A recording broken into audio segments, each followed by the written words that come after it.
All right, we're gonna do batch 2. This is a sourdough culture that my friend Zach gave me. He has since moved to Seattle, I believe. But same process, 1 cup of flour.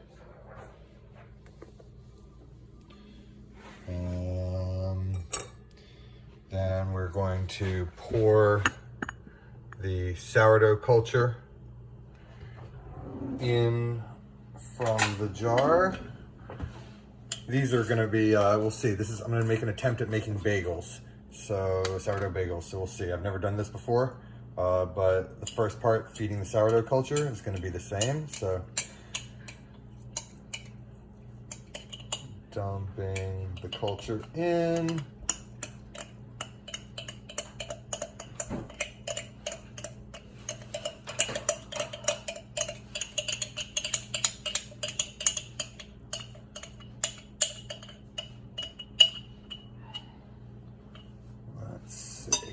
Yeah, like I said, this is call this one Sourdough Zach.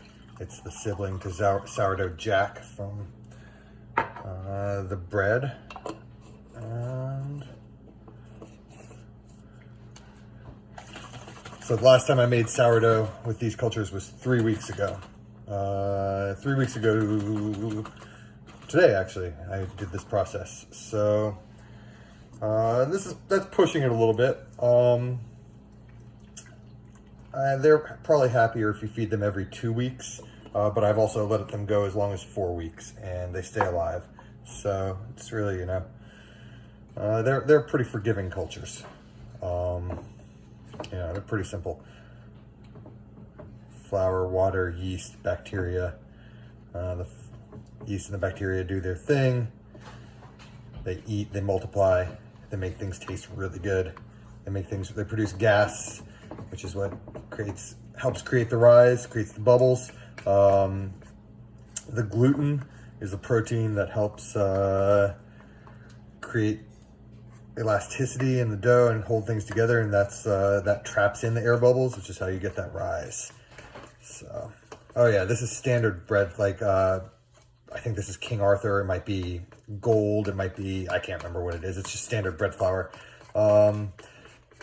There are differences. The differences between the flours often come down to protein content, and protein content really is the protein they're talking about is gluten. So bread flours are typically running like 12.7 to maybe 14% gluten, and all-purpose flour is typically around 11%. I don't actually know that much about other flours because I pretty much only use bread flour. White flours are easier to get to rise. I've done a little bit of work with whole wheat flours. They also, they're a little bit harder to get to rise. I don't fully understand that yet. Still learning and experimenting. So this is mixed up. Again, we're gonna, make a little bit of a mess. That's fine. Gonna let this sit for, again, 6 to 8 hours. One step I didn't show last time, but not super important, is covering it up. You don't want too much water to evaporate. Let's see.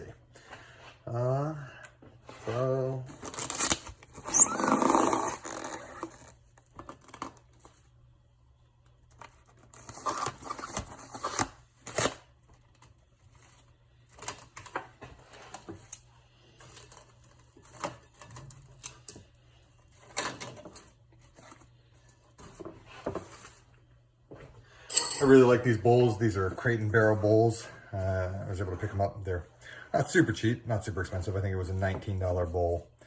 But it fits perfectly under a standard sheet of plastic wrap. So I'm gonna let that sit for 6 to 8 hours. See you in a little bit.